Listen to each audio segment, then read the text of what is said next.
Hey y'all, welcome, and I'm so glad you joined me today. I've got a special treat.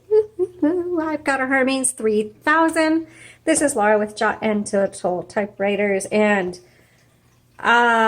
we have had Hermes before, a Hermes Rocket or whatever, but I don't think we have ever had a Hermes 3000. And all of you fans out there, you like drool over the Hermes, and they're pretty spectacular. Typewriters. We've had a couple of different kinds, but never the 3000. So I am going to show you as best I can how to use it. So those of you who are very familiar with Hermes 3000, please give me a little bit of grace. But I do have a manual. I didn't read the whole thing, but this comes with this typewriter if you get it, and if you need one, we will be scanning this and it'll be available on our website at jottandtittletypewriters.com. Okay, so this is how you use the typewriter. First of all, here's your paper holder. Those are pretty fancy, huh? I love how they incorporated it into the design, so it's not like just this add-on. It's like part of the design. Like when I saw this, I actually didn't realize at first that was the paper holder. I just thought it was part of the design. Really cool. Okay, I bet you're thinking this is the carriage release, but it's not. This is actually for your bar, your paper, the bar paper thingy here. Your carriage release are these green knobs on the end. Okay. You can hear the bell. The bell sounds really good. Now the margins as well are completely different.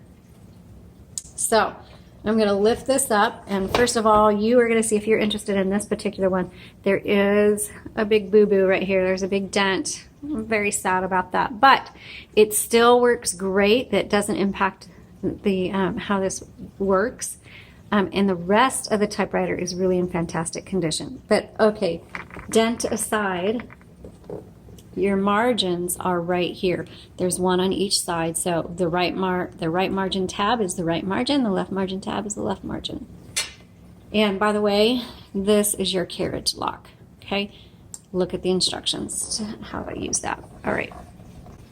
So let's set the margins, and they're a lot like the magic margins. Now this little piece right here has a clear plastic plate on the front.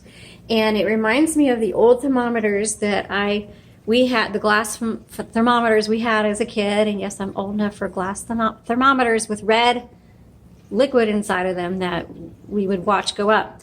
And that's what this looks like to me. So what you do, carriage release, go to where you want it. Well, actually, that's where the margin is right now. And if you want it further in, you just place it there, hit the margin tab, and it's set. And so now the red goes all the way to where I have it. But let's say I want to bring it back out here. So to do that, you're going to need these two fingers. One to press the carriage release and one to hold in the margin tab. And then you can move it to where you want. Let it go, and bada bing. Same with this. Oh man. See, I hit the wrong one. Now I gotta move it back again. So you're just gonna have, if you're used to Smith Coronas or Royals or something, you'll just have to get used to it. With this side, let's say I want it there, and it moved that red indicator right here. Okay, so I'm gonna move the carriage over just slightly because we're gonna pop open this top here in a second. First, I'm gonna show you, this is your touch selector. And that just determines how hard these type bars are going to strike your paper, personal preference. Color selector on the right side. Down here you've got your backspace. This is your tab set, tab clear, all tab clear, margin release, and if your keys get stuck, this releases the keys if they get stuck. I will say the tabs, I fiddled with the tabs, and just read the directions, mess around with it till you figure it out. Yeah, I mean, they work, but I was getting them all messed up. So I'll let you guys figure that out. But this is what tab here, instruction manual, work on that. Okay, we're going to pop this open. And inside, you're going to see the escapement. So, serial number right here. And then you'll see we've put in a universal ribbon. This does use a universal ribbon. You can get them on our website at jotandtittletypewriters.com. If your typewriter has a specialized ribbon, you can still send in your spools and we'll put fresh ribbon on it. Just go to our website and look for custom typewriter ribbon, and the instructions are in there.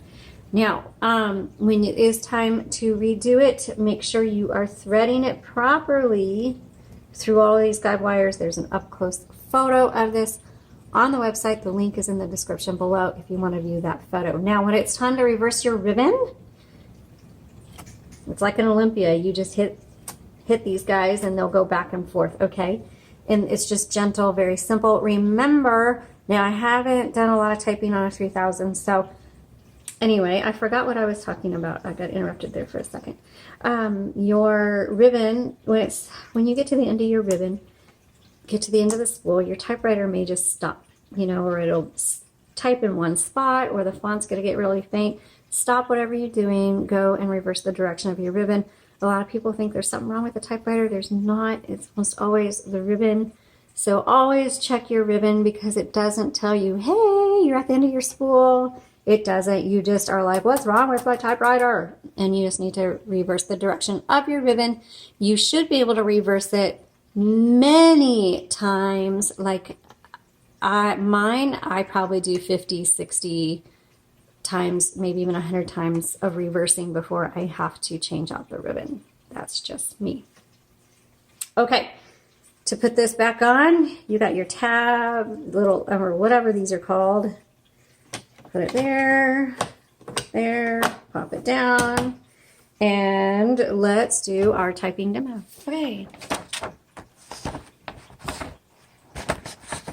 Just set that there and pull that through. That pulls it through so easy. Oh my goodness.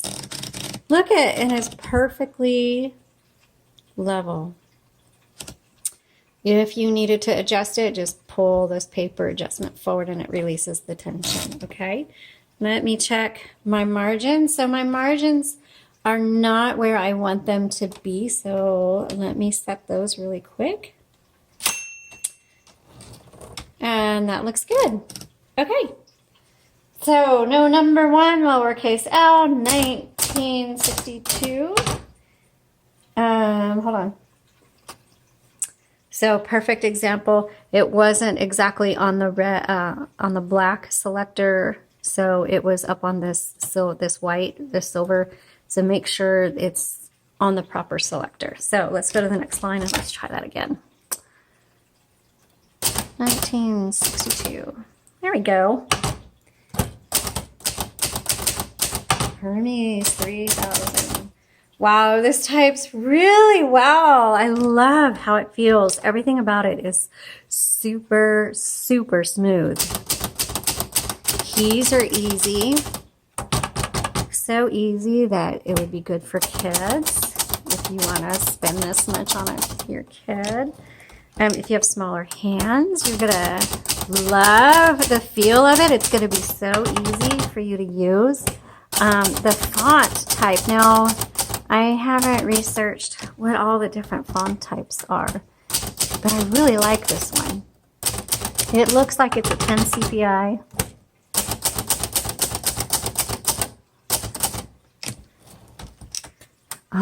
Super nice and clear. Where am I at?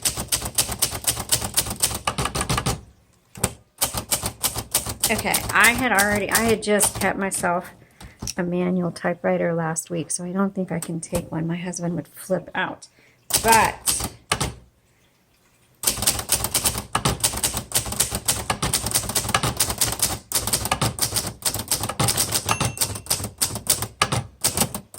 so margin release right there, and that works good. I'm really liking this. I can see why you Hermes people like drool over your typewriters. This is really spectacular. I just gotta say. And I can't believe it has taken us over 2 years before we got a Hermes 3000. let's see, backspace. Where's my backspace? Oops, that's a couple of backspaces. Hold on.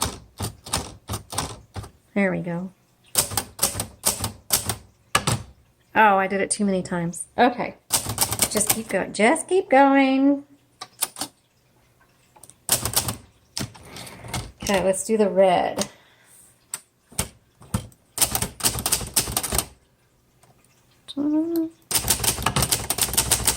I can't see my hands. That's why I'm having a hard time here, because the camera's in the way.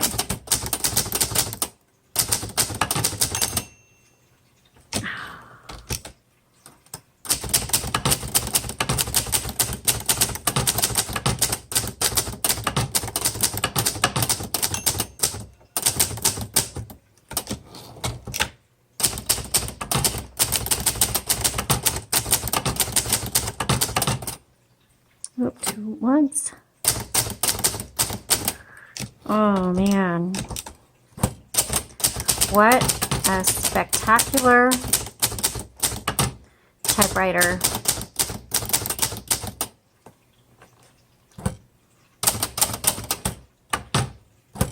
I can see why people love Hermes Typewriters so much. Wow. Hey y'all, this is really fantastic. Go to the links in my description below to take a look. Thanks so much for watching. You'll have a great day.